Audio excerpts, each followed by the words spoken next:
So you'll recall what we said is that we were looking at our money here. We had something that kind of looked like this, right? Where here was our quantity of money. Here was our interest rate.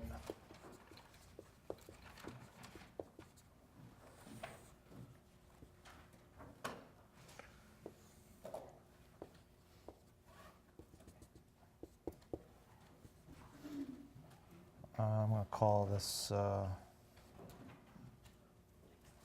M star. So we've got some interest rate here. We're at some I1 interest rate. We've got some amount of money. We're just going to call it, say, M star. I don't know what else to call it. I don't want to call it M1 because it's not M1.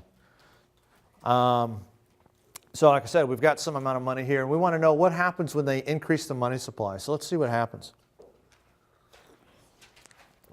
So we saw Wednesday how the Fed would change the money supply. So they engage in one of these things, and it alters our money supply. I'll call it MS2 up here, and I'll call it M star star. So we've got this effect that lowers our interest rates down here to say I2. And what we have here in our loanable funds market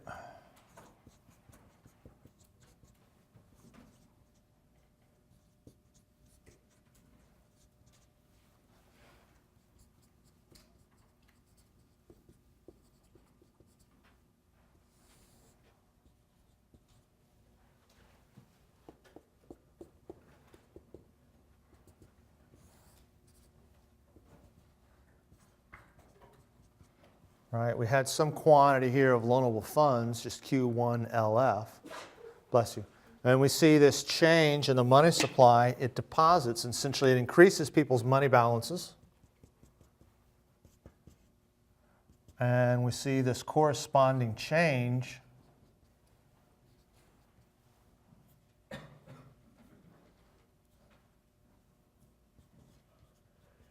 in the supply of loanable funds.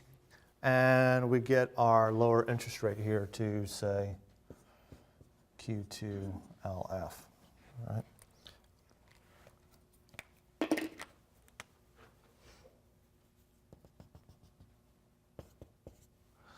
Now, you'll recall that when we were looking at our ADAS model,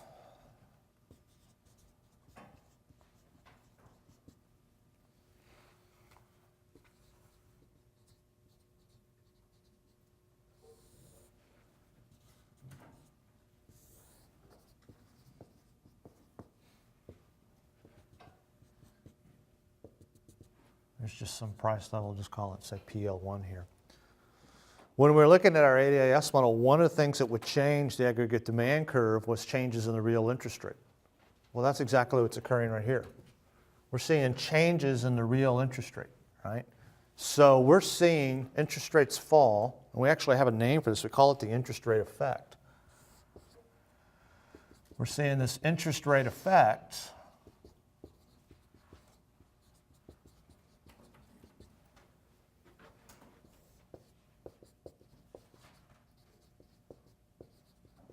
such that when these interest rates fall, consumption and investment go up. So we're seeing this decline in interest rates lead to these increases in consumption, right, and increases in investment. And you'll recall, right, GDP, C plus I plus G plus XN, all right, or we had this in terms of the aggregate expenditures, C plus I plus G plus XN. Right. Either way you want to do it, both of these guys are going up. Therefore, aggregate expenditures are going up, and therefore GDP is going up. Right? So we'll have some change here in aggregate demand.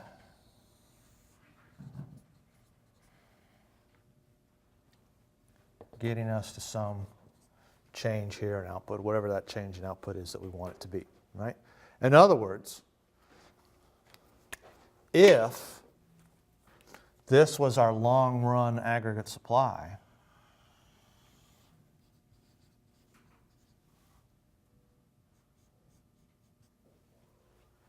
we could just as easily have changes in the money supply rather than changes in fiscal policy and get us to the same level of output. We can manipulate the aggregate demand curve by changing the money supply just like we could with changes in tax policy and how much government spent and things like that.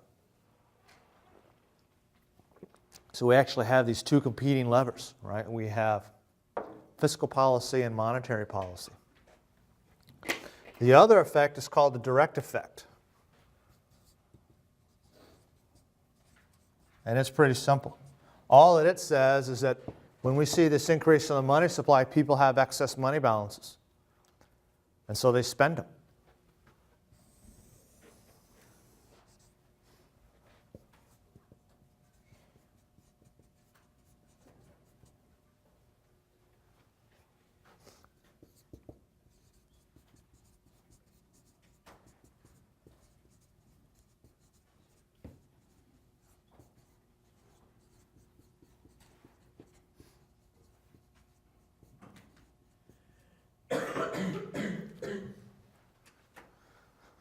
Ben Bernanke, who was the former chairman of the Federal Reserve Bank, he was chairman of the Federal Reserve Bank during the recession. He's famous for saying, in essence, if all of these types of policies don't work, I can always just go up in a helicopter and just drop money. And they actually kind of call it, kind of like this helicopter effect. It's the exact same thing as this direct effect. In fact, it's being a colloquialism on this idea of the direct effect. When we have these changes in the money supply, we see these changes in money balances. People have excess money balances here. They're holding too much money. And so they spend it.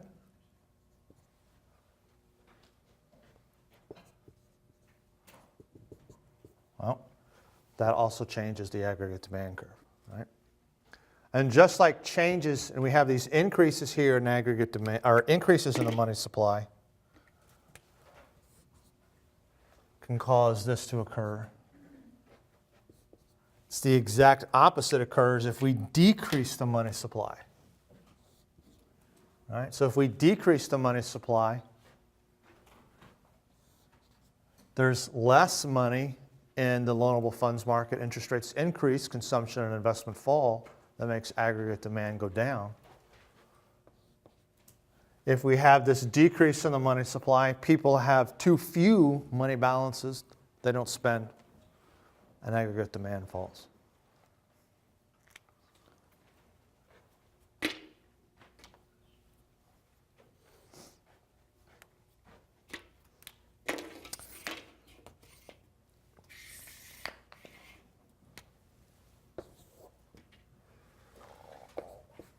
So let's look at some international economic issues real quick.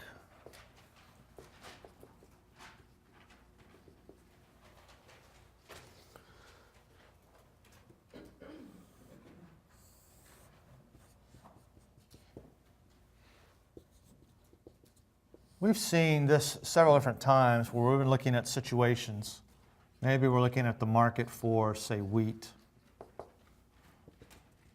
And we have some price here. And we know at this price we've got some quantity. But what happens if the price is something different, right? We've got some other price up here. I'll just call it, say, PW for right now. We know that at this point in here, we would have our quantity demanded here. We would have our quantity supplied here. We would, in essence, be producing a surplus, right? And here's what's interesting about a lot of these different types of goods and services. Some goods and services are easier to trade than other goods and services. And a lot of this, how easy it is to trade it, has to do with, in essence, the transportation costs. So let's look at wheat as an example. If we look at the transportation costs to transport 1 metric ton from Portland to Tokyo, all right? This costs $11. So it's important to ask ourselves, well, how many loaves of bread can we get for a metric ton of wheat? All right? And we see that we can get 2,574 loaves of bread. So if we take this 2,574, if we take this $11 and we divide it by our 2,574 loaves of bread, we'll see that the cost to transport this metric ton of wheat per loaf of bread is about 0.4 cents.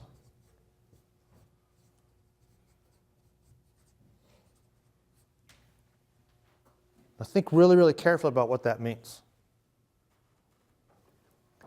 If bread is selling for $2 in Portland, and we have a ton of wheat sitting there, and bread in Tokyo is selling for $2.01, there's only a 1 cent differential between the bread. It makes sense to take that metric ton of wheat, stick it on a boat, ship it to Tokyo, because it only costs 0.4 cents to get there, and we can get an extra 0.6 cents for it. And 0.6 times 2,574 is, I don't know, whatever, it's some amount of money, whatever it is. Something less than something, but it's free money. I mean, the transportation costs are already included in the price. Some things are difficult to transport. Explosives, nitroglycerin. If you wanted to transport nitroglycerin from Springfield, Missouri to Chicago, you would have to be really, really careful, right? If you go over a pothole, what happens?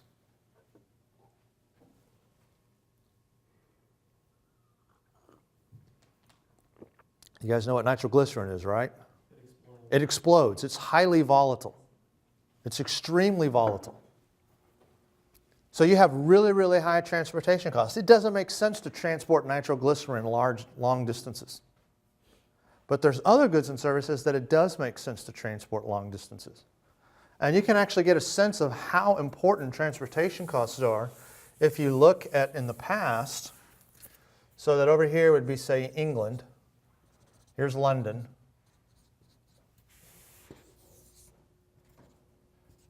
Here's New York, right? And you've got some transportation costs with a boat, right? This is before railroads.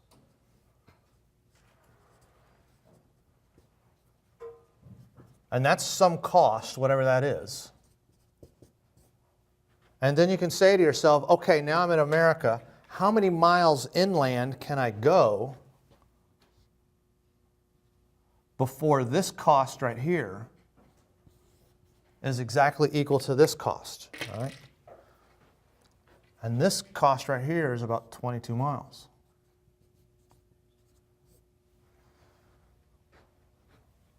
So think about what that means. You've got some cost, whatever the cost is. You could make the cost be whatever you want it to be, to put a ton of something from London to New York on a boat. This is before railroads. That's some amount, $10, whatever it is. And then you say to yourself, okay, I've got $10 here. I'm in New York. I want to take this inland. How many miles can I get this inland with my $10? And you can go 22 miles.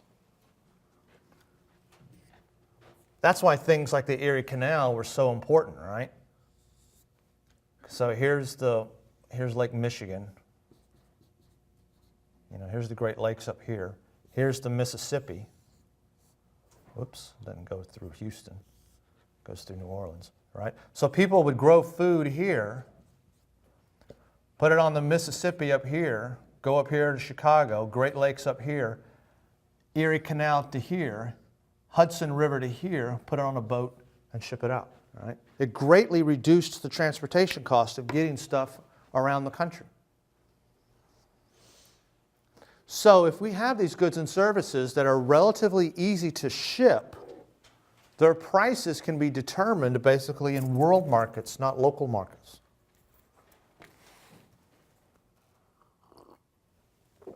So let's look at an example.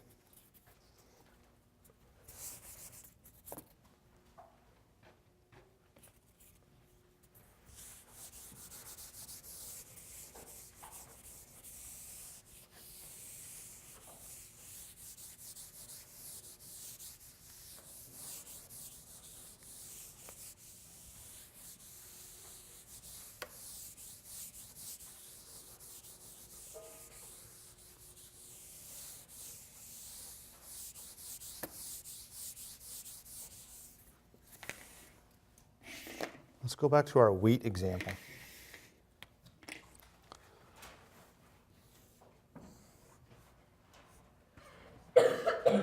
Here's our quantity of wheat. Here's our price.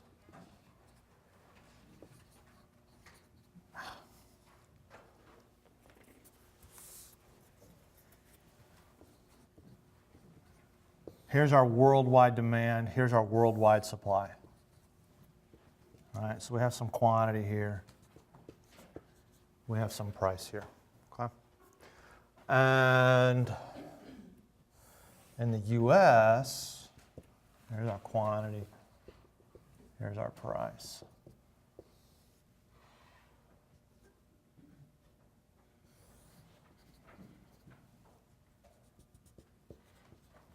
And that's something like this. Okay. So we have this worldwide price here that's actually different from the price that we have in the U.S., but wheat's cheap. We can ship wheat easily. Right? It has low transportation cost relative to the cost of what it takes to produce it. And so when we look at this guy, we've got some world price right here. And at this world price, we see that the quantity demanded here is going to be here for our consumers. Quantity supplied for our U.S. farmers is going to be here. And we've been calling this a surplus, as we've seen it earlier. But in our purposes here, it's not a surplus. We would call it what? What would we do with that surplus? We'd sell it overseas, right? And if we sell it overseas to other countries, we call it what? So we see here that we've got our exports.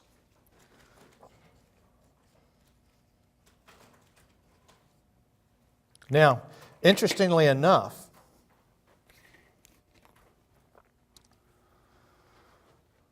who benefits from this?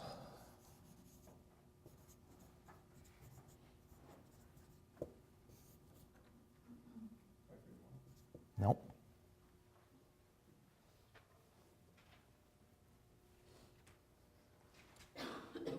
If we didn't have any trade, what would the price be in the U.S.?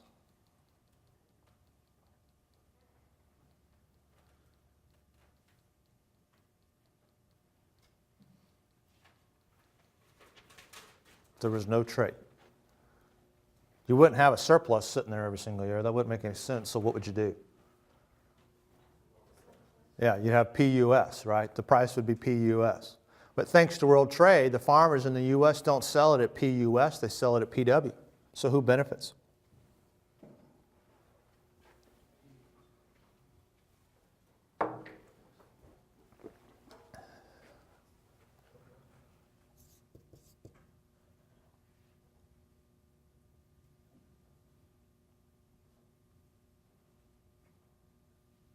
Who's better off? The farmers. Exactly. Thank you. Right? Without the trade, the price is PUS. Thanks to trade, the price is PW. And you can actually see how much better off they are, right? They're better off this distance right here. This blue guy. So I'm going to call this box A and B, B being this little guy right here. So these U.S. farmers, they see an increase in producer surplus of A plus B. Who's worse off? American buyers? Exactly. Consumers. Because If they didn't have any trade, the price that people would pay for bread would be $1.49, not $2, right? We would pay this price right here, not this price. So U.S. consumers have a decrease in consumer surplus of area A, right? Where area A here is this guy. All right, so here's A. Here's how much worse off the U.S. consumers are. They're worse off that guy there, A.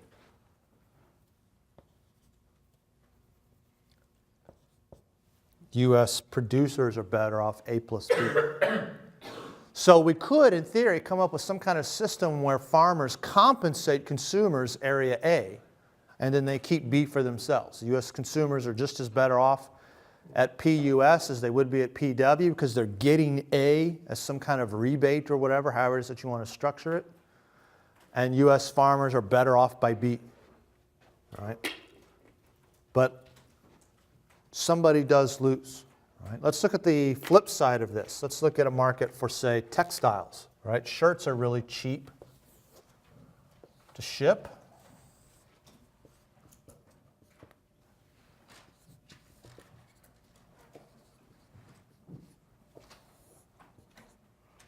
So here's our worldwide demand. Here's our worldwide supply. All right, so we have some price here, PW. We have some worldwide quantity here, say QW. And then here's our market for the US. So here's price and quantity.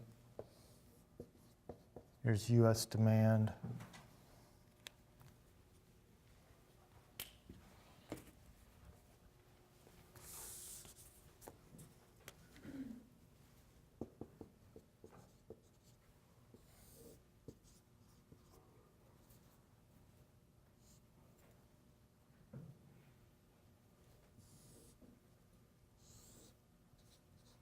U.S. supply, PUS, right? So this guy, QUS, is the quantity we would have if we had no trade whatsoever. But we do have trade. There's this price here, PW.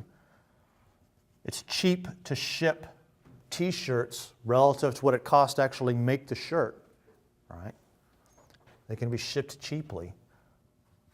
So here is our quantity demanded in the U.S. Here's our quantity supplied, U.S. And here we see that we've got this difference. Once again, in the past we would call this a, not deficit, it would be a shortage. Thank you very much. But here it's not a shortage, it's what? Exactly, it's imports. So we have these imports here, QD minus QUS. So who benefits here?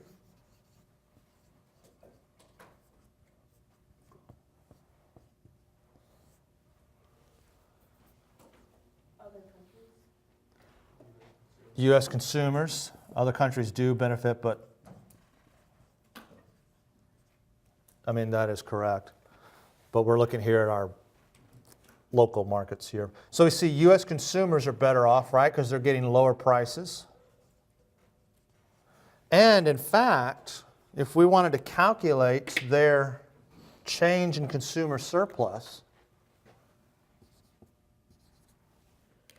I'll call it CD.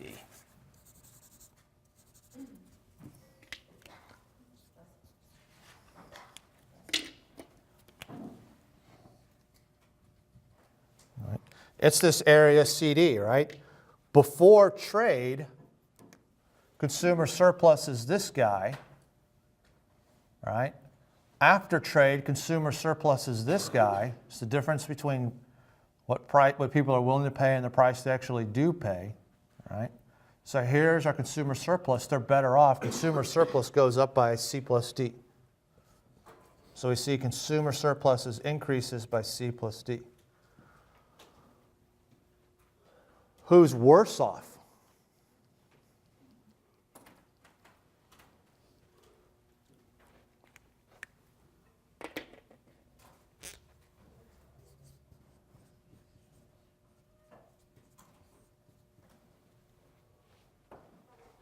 Who loses into this situation, U.S.-wise?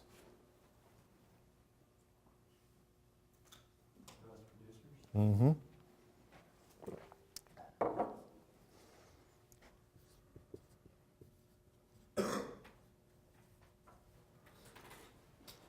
Because the price would have been PUS had there not been trade, but thanks to trade, there's this price PW.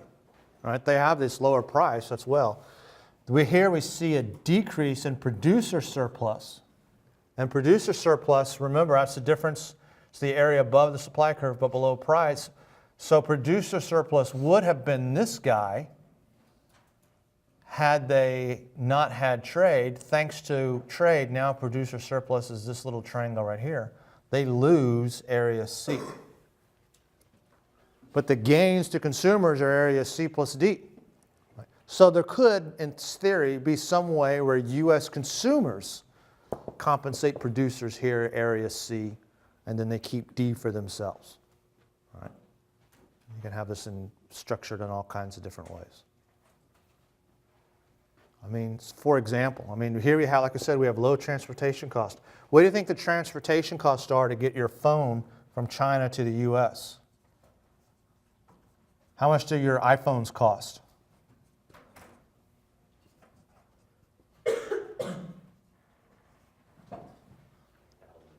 Yeah, one of them, they're now selling one for $1,000. What do you think the transportation costs are to get that guy from China to the U.S.?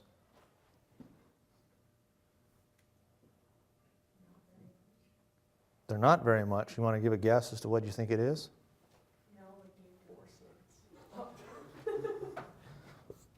would be 4 cents. It's 4 cents by boat.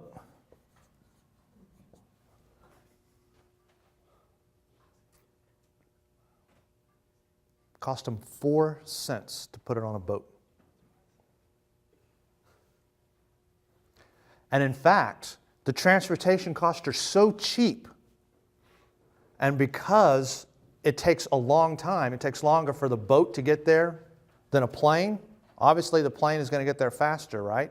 Is it going to be more expensive? Yes, it will be. What do you think the transportation costs are by plane? It's 51 cents per phone. Even though the transportation costs here are what? 4 times 12 is 48, 13 times more expensive by plane than boat. They actually ship them by plane because they can get here in 18 hours and they can sell them to you, and then that money can be sitting in their bank account earning interest.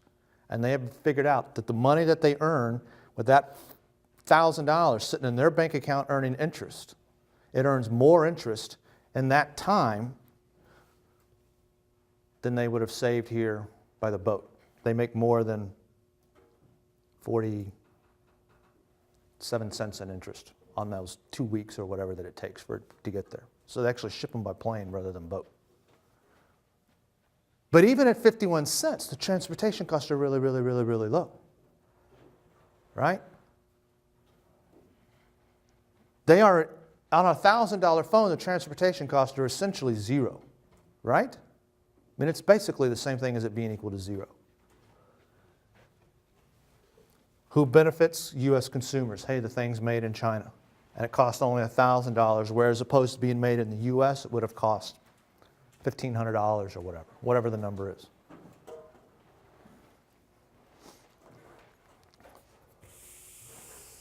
So, let's look at what happens if we put restrictions on these markets.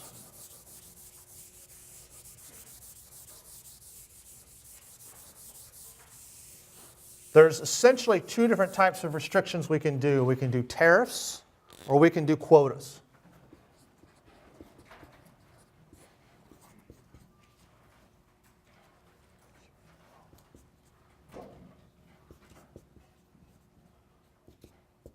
The tariff is just a tax on imports. The import quota is just a limit on how much can be imported.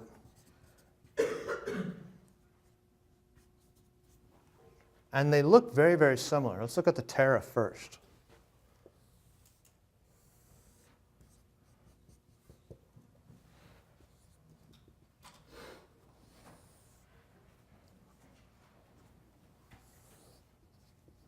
let's just, since we were talking about the phones, let's talk about the phones.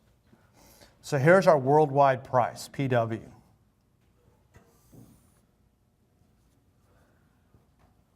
Here's our quantity demanded in the US. Here's our quantity supplied in the US, right? So we know we're importing this much. Okay. Here's the price that would exist, PUS, if you had no trade whatsoever. All the phones are made in the US. It can be any number that you want it to be. You can make the number anything.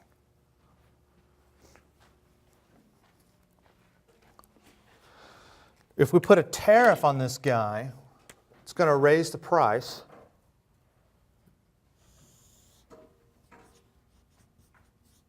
PW plus T, where T is our tariff. And we see we're going to get quantity supplied changing to here, quantity demanded changing to here, and imports are going to fall to this amount. Whatever this amount is. It can be anything that you want it to be. Now there's 4 little areas of interest here. A, B, C, and D. So let's think about this.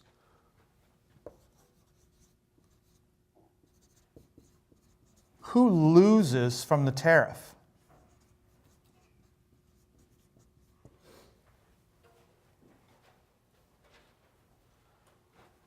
Who's worse off?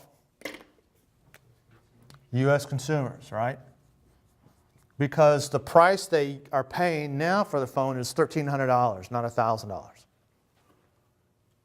Whatever the number is. It can be anything, like I said, that you want it to be. And they're worse off. We see that U.S. consumers here lose.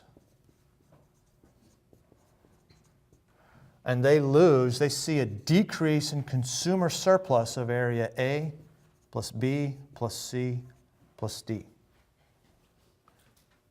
Who gains from this?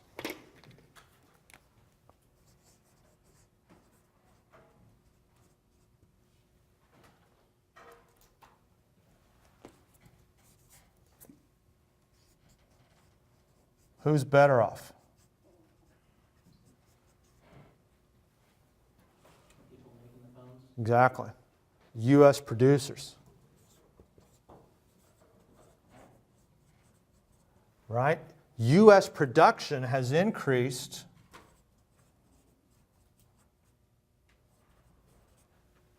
from QUS, bless you, to QS to QS prime. All right? Here's how many more phones we're making here within the U.S., or textiles, or whatever it is that you want it to be. It can be anything that you want it to be.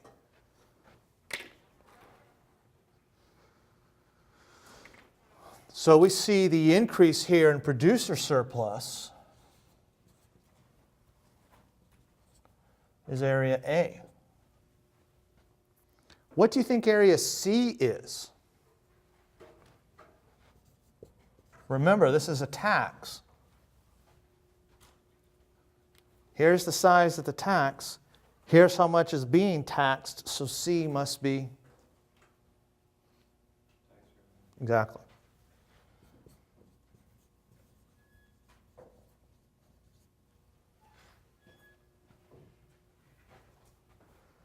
Now we've got 2 other areas here.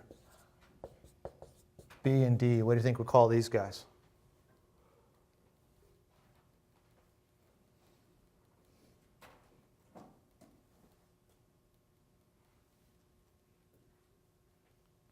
Is it efficient for U.S. firms to make phones? Are they good at it? No. If they were good at it, they would have been doing it in the first place.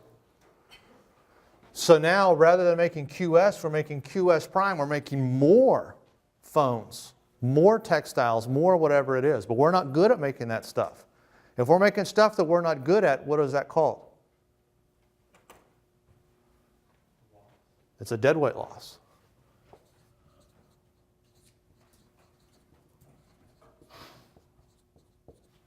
And that deadweight loss is area B and D, right?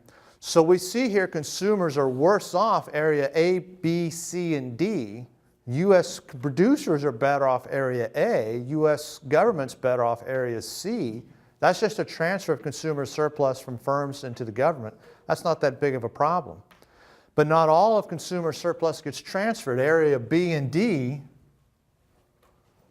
just are gone. If we look at the import quota, the import quota says limit how much can come in.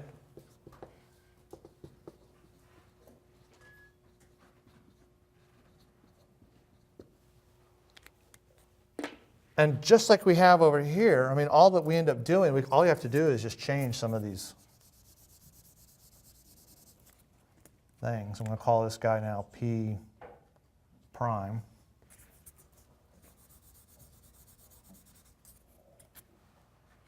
P prime. All that the import quota says is that you can only bring in this much. And that much can be any difference that you want it to be. It can be you can bring in this much. It can be you can bring in this much.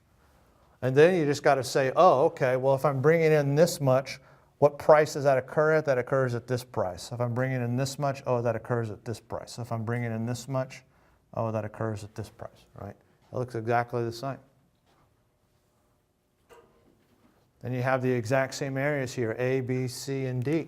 And you have the exact same changes in consumer surplus. So for our consumers here, we're seeing consumer surplus decrease, area A plus B plus C plus D. You're seeing U.S. producers better off, area A. So we see this increase here in producer surplus.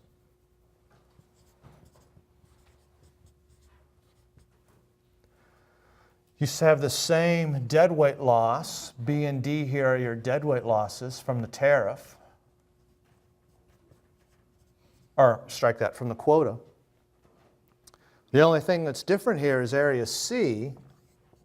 And over here with the tariff, remember the tariff is a tax, so C is tax revenue. The quota just says you can only bring in so much. And so C becomes higher revenue for foreign firms.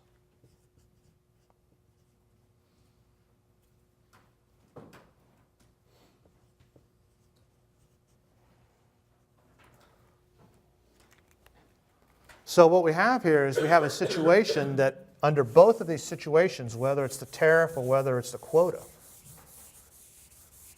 the losses are larger than the gains. So what type of arguments do people use to get these things passed? They use primarily three different arguments.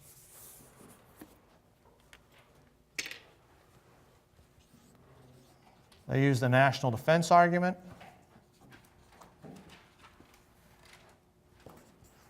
They use the infant industry argument. And they use the anti-dumping argument.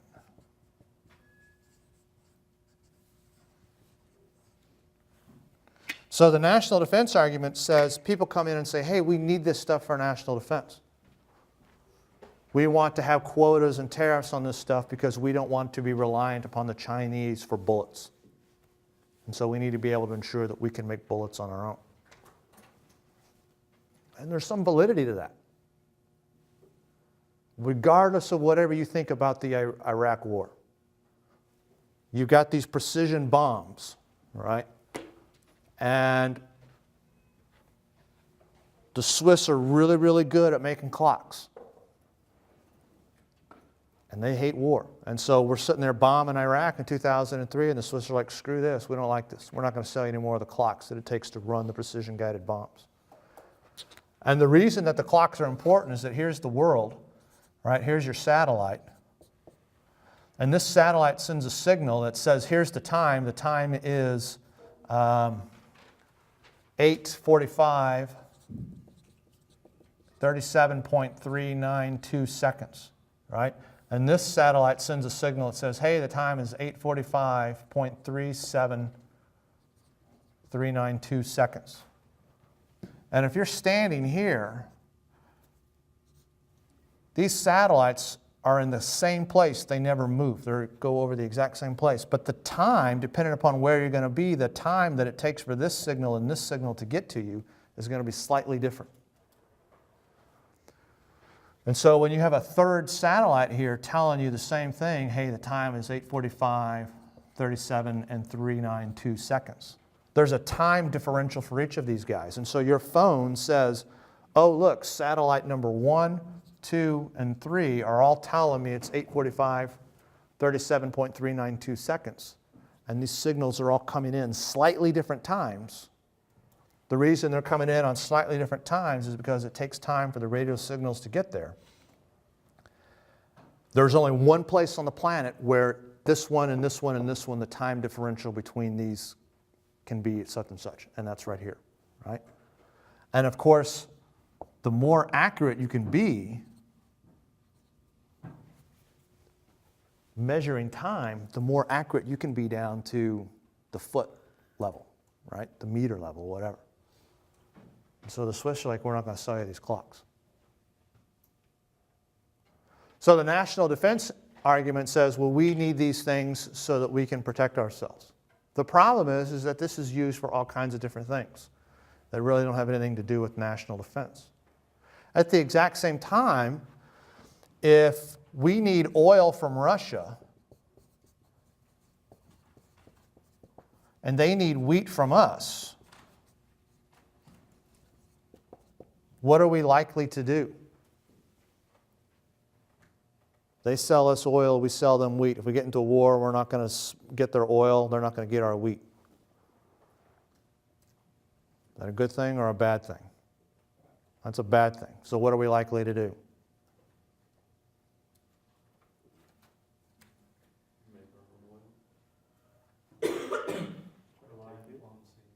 Yeah, try to have some peace, right? Use some diplomacy. Try to not get into war.